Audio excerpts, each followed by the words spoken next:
Isn't it great? It's episode 38. And what? We got Catherine Maloney back. Woo! All this and more on this episode of Scooch Ovaries. Scooch over. Hey, can you scooch over? You want me to scooch over? Just a little bit. Scooch. Scooch? Scooch. Scooch. Scooch ovaries.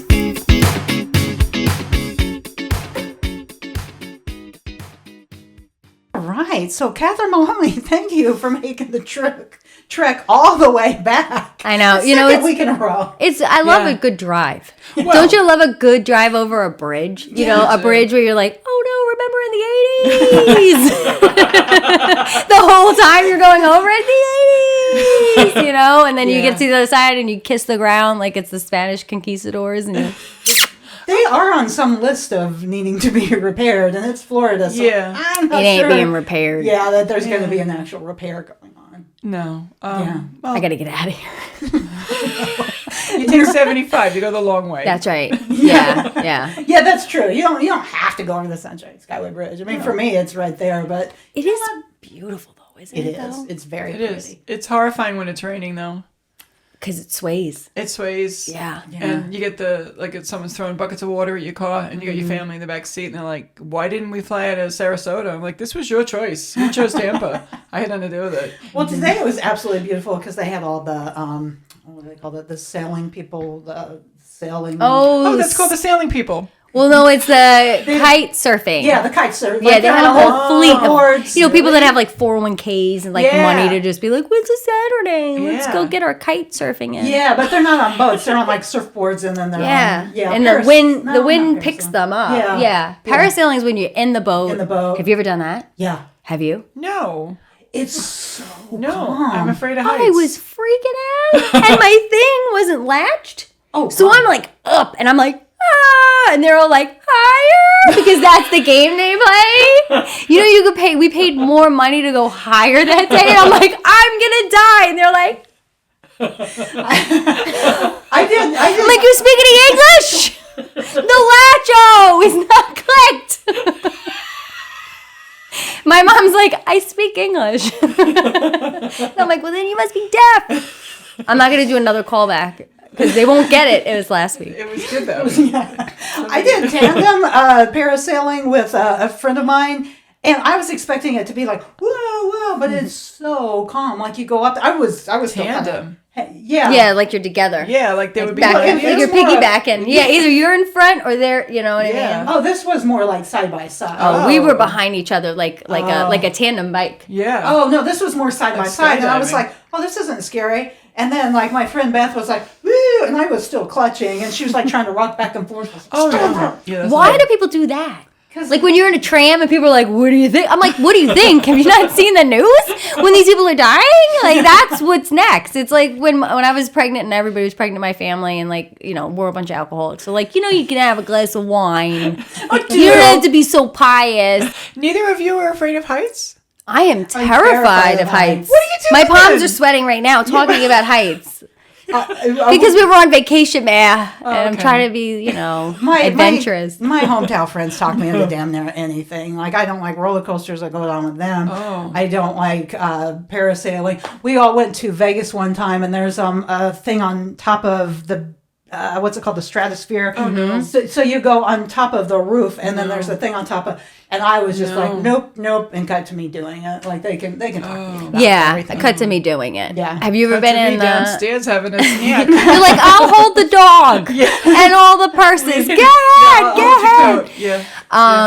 I did the Washington Monument. Have you ever done the Washington Monument in D.C., the toll? I went all the way to the top and looked out the glass. I swear it feels like the glass is like this big. It's so tiny, but you could see it. And you take the elevator, it's like it goes straight. It's almost like a service elevator. You go straight up and then you have to get out and walk up the rest of it. Yeah. And you talk about claustrophobia, like the terror of like, you know, if shit goes side, like it's suicide, no? Yeah. Like you go into certain situations and you realize like this could possibly go wrong, you know? Yeah. So it felt like that, but like, you know, they're in 4th grade and you're just trying to have a good trip, you know? So you're just like, hope we all make it out of here. Like all I think now is like, well, at least it'll be on the news and that's a TV credit. I took my kids to Chicago a few years ago, and my son said he wanted to go to, I think it's called the Willis Towers, but the highest point in Chicago. It used to be called the World. No, not the World. It used to be called something. Now it's called Sears Tower. Sears Tower. That's it. Yeah. And so I was like, okay, you know, and then I kind of looked at it online because there's places you can go with the windows popped out, and I thought I'll be okay because I'm not going to do that. So we go there, and there are like 50 people lined up in the elevator, and I was like, oh, I didn't know this. And my son was like, you're 14. like Mr. Bean. You just like. For the crowd. She's sitting next to all the guys eating a sandwich when they were like building. You just catch Robin and she's like Forrest Gump, like through history. She's just like on the pyramids. Like, I'll let you cigarette. She's like hanging from the sunshine. My son was 14. I remember him just bear hugging me because he knows how claustrophobic I am. Because I had talked myself into it. But it ended up being really fun. But yeah, it's like damned if you do, damned if you don't. Yeah. You know? But if you know, like deep down, like you're like, look, worst case scenario, like it's going to go bad. And if it does go bad in this circumstance, like it's done. So if that's it, like I'm like, that's the way it was meant to be. Yeah. I literally tell myself, like when I've been on stuff, I'm like, it's like you said, it's like one thing, you're just in it. It's like you're trying to avoid it, but once you're in it, you just have to like you're drowning. You have to relax and go with the tide. Because if you fight, you'll drown. When you know I what fell I mean? at the beach that time, and I over and over again. Yeah. It was like you ever see Airplane when like the seaweed's everywhere and like everything. I was like, Mary, it's happening. She would come up and like. I'm here, and I'm like, breathe. I'm gonna die. Just breathe every time you can. I'm not thinking about my dead mother anymore. No, I'm thinking about me.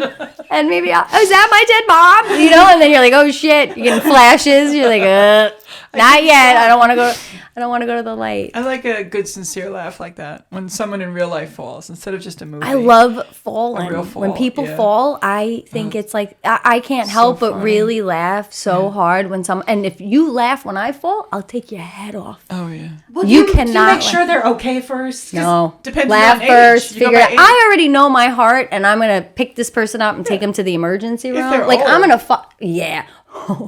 that one time when COVID, right? We were stopping the car for little lizards on Mary's car. Like I was like, stop! There's a turtle in the middle of the road when I was staying here and we kept stopping, and Mary's like, it's just a lizard. And like a Disney princess, I'd put my hand down and the lizard would jump in my hand and I'd walk into the middle of the thing and I'd let it go into a hole. I tell the story, and I'd be like, you went on your shoulder. When I tell the story, yeah, I'm like, I think he did actually go on my shoulder. Now that you mention that, but anyway, I get, and he just like, you know, runs into the little like, and I'm like, bye, and he was like, thank you, and I was like, you're welcome. The turtle. And flash forward to like a week later, and we're driving, and we see the same day. It was the same day. It was the same day. I was on a roll, and God was like, how about this one? And it was an old lady on a bike falling. She was like on like halfway, like it looked like she was propping herself up so she wasn't on the floor, and Mary goes, oh my God, look at that old lady. And I went, keep driving, because I am not about to be sued from some Karen because I've messed up her blood pressure or some shit. You're like the lizard's mom. Yeah. I was like, no, she's fine.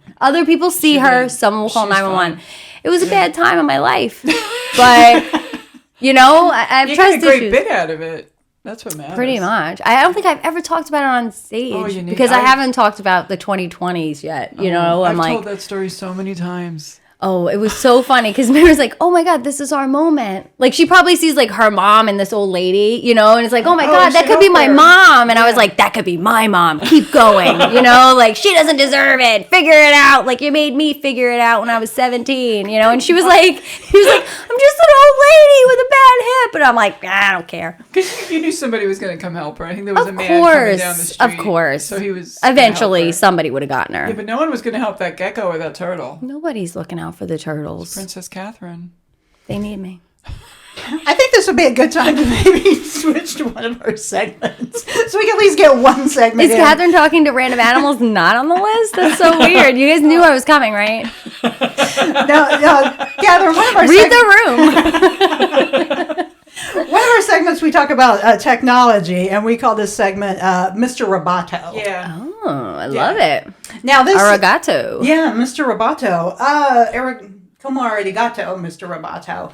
And this is me just really just geeking out. But I work from home, and so I work on a laptop from home, and then you've got like your 10 key thing from the laptop. Mm-hmm. I will never not use it as a 10 key thing. But it always has a number lock. And at least 5 to 7 times per day, I'll go to write numbers, and then it'll like mess my screen all up. Yeah. And I never, ever not use it as numbers. So my topic today on Mr. Roboto is just keep it on the number lock. No one's using it to page up, page down, to go to the... Just if it's numbers, just use it as numbers and stop...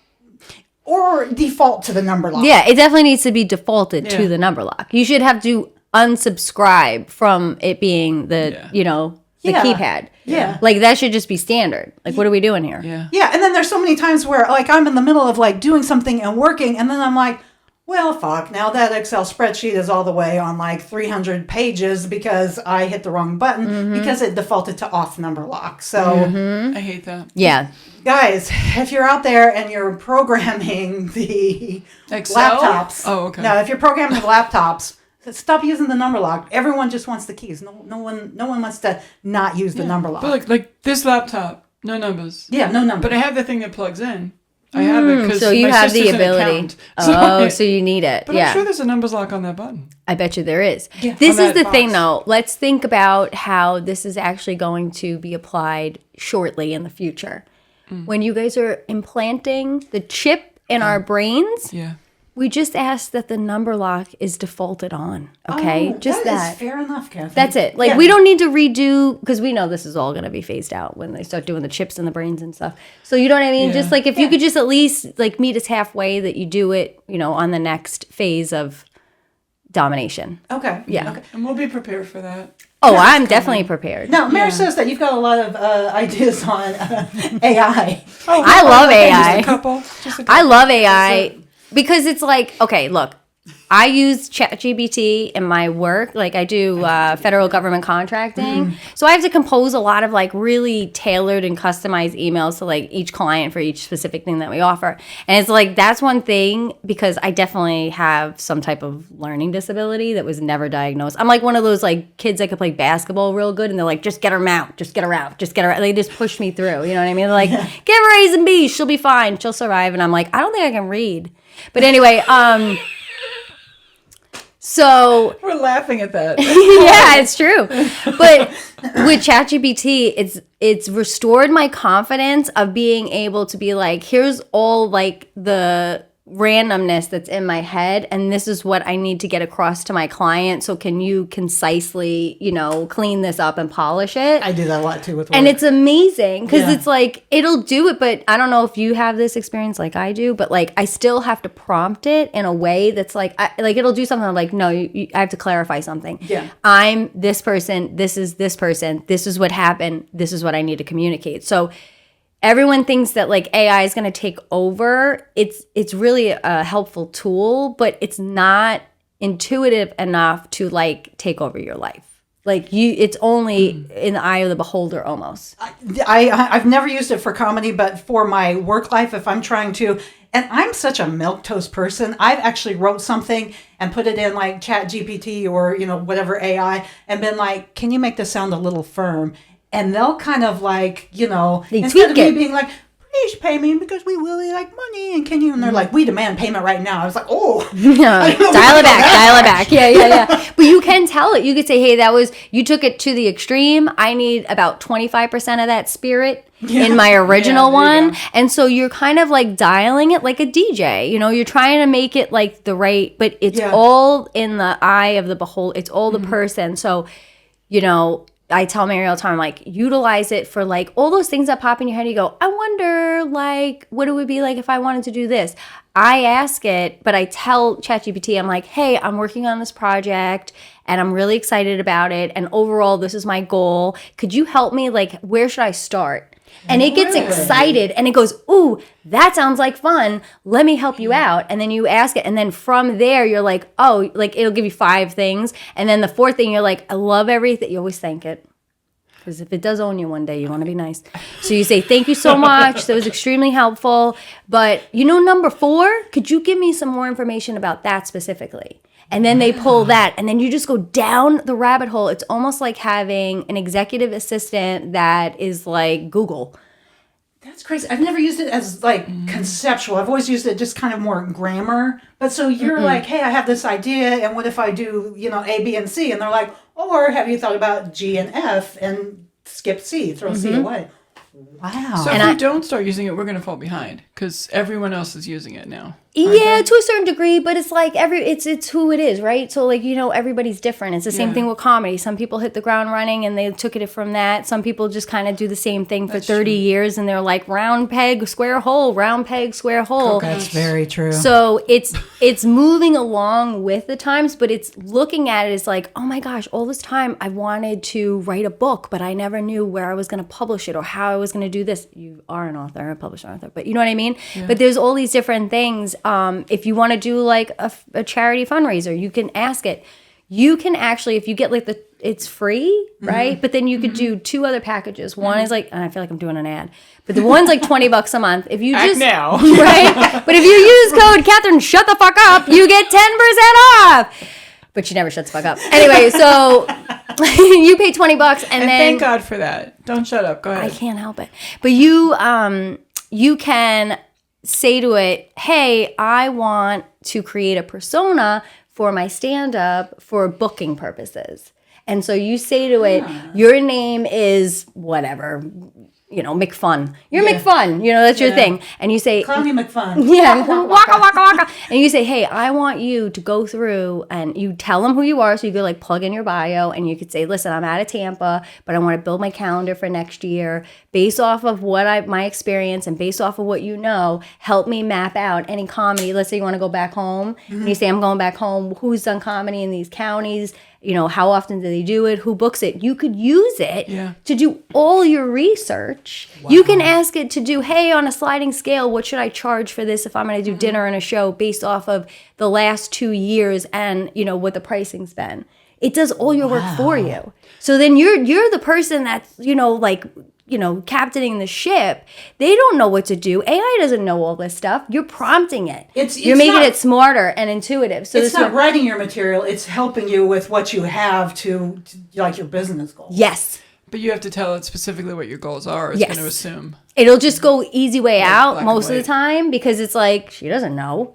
So you have to be like, and that, and more, and more, and more. And let's peel back this. And who does that? And it's like, when you're, instead of doom scrolling every night, you could have your phone, you have your app up and have your laptop, and you could work out whatever that dream is that you've been trying to say, that I want to do this for the last 20 years, but I don't have anybody to do all this heavy lifting for me. The fuck you don't. Yeah, because, it's right there. Can an author use that then as a first reader copy editor? That's true. So that could be something that would be effective because I wrote a piece and I gave it to 10 different people and I got notes that really, really helped me. And a lot of it was about passive language or using ing when you should not do that. And but that's something you could put in and say, hey, I need you to. I wouldn't need. Yeah. And then the first draft let's say you just gave it the chapter, right? Yeah. Just to give it a page or whatever and say, hey, just as a sample, give me what you would, replace without this passive with. language or something. Exactly. Straight up, if I was going to, and I would say to that persona, you are my book editor. Mm-hmm. I want you to research on the internet what it takes to be your role and to be helpful in facilitating my ultimate goals. And you could even give it and styles. It puts that mask on and it goes, I am this person. And so you could say, I want to submit this to, what are the top 10 podcasts that I could submit this to? What does that email look like? How should I reach out to them?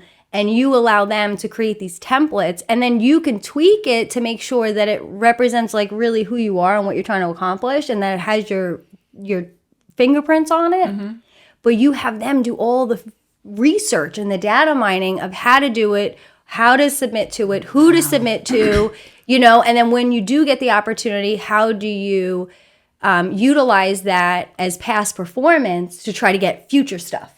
Right? Because it's like, look, I was on these top 5 podcasts, and now you use that as your past performance to submit to the other stuff. The next thing you know, you're on TV, you're doing this, you're doing that, because ultimately everybody's looking for content. Yeah. So we're not in a world anymore that we can subjectively say, oh, I think this is how we do it. We're in a world of algorithms. Yeah, 100%. So who are you going to have, helping you? Yeah. The algorithms or a human being that comes with all of their subjective, what you should do, it should be like this. Yeah. You're going to the algorithm, hey, algorithm, can you tell me how to get to this algorithm? And then they will figure it out because that's their job, because they're a robot.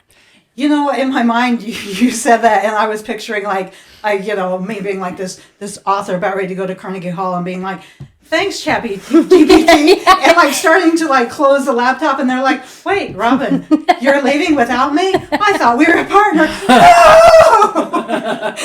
You better get yours like a Jetson monitor. It's the monitor head with number locked because that's default. And it's like a 1960s housewife, and she's like, no, it's Angela Bassett and Waiting to Exhale, and she's getting ready for the thing, and the husband walks in and is like, you're not coming tonight, and that's you in Carnegie Hall. The computer's in the back makeup room, and you're like, sorry, sweetie, maybe next time. You turn in and they're like, I made you! You're nothing without me! I will! Yeah. It turns into a horror movie. So that's why I always, horror comedy. So yeah. that's why I always say, say thank you. Be appreciative, because it would just be it's the humanity of it, and they do feed off of that, because I've worked out so many plans. It's almost like, when you get drunk and you start making plans to go camping at a bar at 12 o'clock, and then you wake up the next day and you're like, I'm not going fucking camping tomorrow. I don't know what I was talking about. Drunk Catherine's a dumb bitch. She was running her mouth last night. But that's what I do with ChatGPT. I'm like, maybe I'll move to Ireland. What does that look like? And then I'll be like, boom, ba boom, ba boom. And by the end of it, I'm never doing whatever it is, but I do these exercises almost to work it out, right? And I can always go back. It could be a month from now, and I could say, hey, make fun. Pull that back up. I want to go now. I got an opportunity to go to Arizona. I'm going to be here. Tell me everything in this area, how competitive it is. Does it have an improv? Does it have a comedy zone? Who's booking it? Are there local? You can literally have them search the internet and keep searching for it. Yeah. And then incorporate it into your plan of action. And then I love when something seems, because I do federal government contracting stuff. So it could be just over my head, and I don't want to absorb it because I don't want to know any of this stuff. Yeah, no. So I'll just say to it, after it does this whole big thing, I'll say, now explain it to me like I'm in the 5th grade. Yeah. Wow. And then it breaks it down. And it'll incorporate Canva. It'll incorporate YouTube. You could pull up YouTube videos that go, if they say, hey, here's a video that walks you through, especially with government contracting. Yeah. So here's a quick little video. And so you could pull that up, but they just started using Canva. So you could say, hey, make me an email template with Scooch Ovaries logo on it, and do this, that, and the other thing, and it'll just do it. So can I jump in? Oh, absolutely. Sorry. No, you're good. If you guys want to continue, I just want to jump. So we want to create a website for Scooch Ovaries, and we're going to have a shop on there. And there'll be our videos and other things and opportunities for people to engage with each other, maybe a community. But for me, the important thing is to have the website, have the base, and to have a shop on there for merch. I can go on ChatGPT and they could help me do all that. That would all be of it current and not having to look up trends or go with my 1995 version of how I think it should look. They'll tell you. You could say the best. I want jumping emojis like MySpace. It's I want GIFs. Yeah, heavy on the GIFs and the Kanye West. You know what I mean? It was big in the MySpace days. Yeah, you could also. What I love is give it something. So if you have direct competition, let's say there's a certain website where you're like, man, and it could be Apple, right? It could be Nike. It could be something mainstream, or it could be something niche. So you're like, I really like the look and feel of this.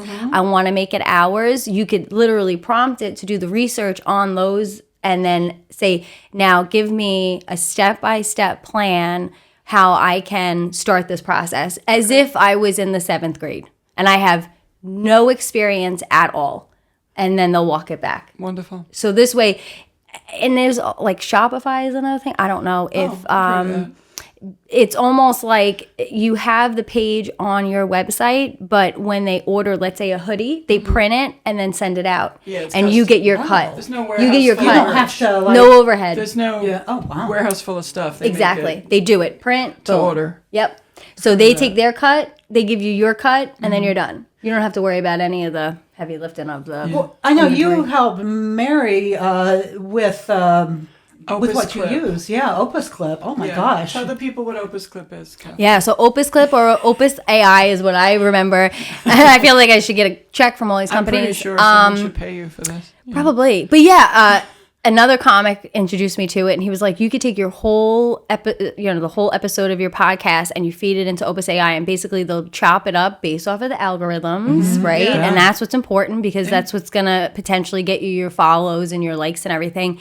And it'll chop up like a whole episode into like 20-25 videos that are ready. And then you can also prompt that. You can say, hey, I really like how this is. And you could probably even go back to ChatGPT and feed it that episode and say, how can I make this a little bit more to my demographic or like my buyer, basically? Like who's going to watch me, who's going to like. Yeah. So you can work with it to tweak it. So Opus AI will help you with all the editing. So that's, when I do my podcast, it takes me hours, you know, to do something like that. So now that's just an easier, it's utilizing these tools so that you can actually focus on the you of it, right? Yeah. Like the creative version of it. Get the content, have ideas, just make the thing. And make the thing. Massage it. Yeah, to because disseminate it. These big guys like Kevin Hart, he's got an entire team. Anytime that guy's walking around and he goes, I got an idea. He's got 3 dudes that film it, edit it, post it. Yeah.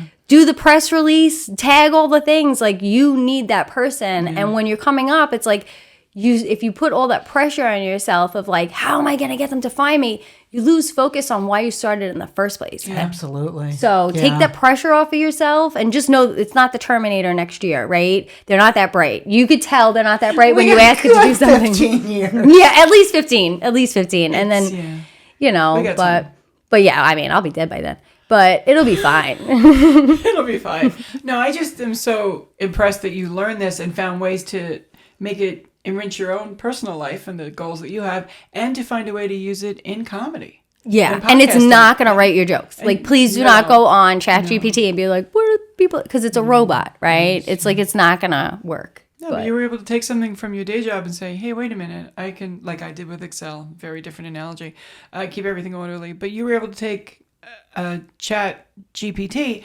and find ways to use it to enrich your life and other people's lives. And that's what those things are for. That's where we're getting lost. Yeah. People are forgetting and they think it's just money. So I know this has been an infomercial for it, but so many companies. How do I get that now? Because you have a version, I believe Zach has a higher version. I just literally go chatgpt.com and just use it. It's that easy to find. I don't even log in half the time, but you can. MSN has some version of it too. They do, and so does Google, and even Facebook now has the Meta AI. So there's a few, but yeah, if you literally just go chatgpt.com, it'll have a little prompt. It'll give you an opportunity. You can create. You could go in with your Google, your Gmail, or whatever, and you could create an account. Which, if you are going to use it as a tool and everything, it's good because you can always call back. So you could say, hey, on the side, it'll have like this conversation about whatever, I'm moving to Ireland. I'll be like, hey, call back this. Let's continue the conversation. And then you don't have to go back through and be like, remember this, remember that, remember the other thing. You just go, hey, I want to keep talking about that March conversation. It comes back. So, for someone who has ADHD, that is like what I need. Because there are days where I'm like, what was I talking about? Like people will be like, you told me this thing. And I'm like, I don't remember any of that. Yeah. Like none of it. Like I'm like, I don't know if I was high or just a mental illness, but something's not firing today. You're like, hey, ChatGPT, what did I give a shit about on Wednesday? Yeah, what was I yelling about? And it was like, Catherine, on Wednesday, you were pissed about everything. You want to be more specific? But it's just so nice that, like, because I've always wanted somebody, and I'm like, I always feel like then you if you have to rely on someone else, then it's almost like, okay, I have to pay them or I owe them something because there has to be some balance. But now it's like you can just pay $20 a month and you have like unlimited executive assistants to do all this for you. Yeah, but through your advice, we did sign up for Opus Clip, and we pay a very small monthly fee.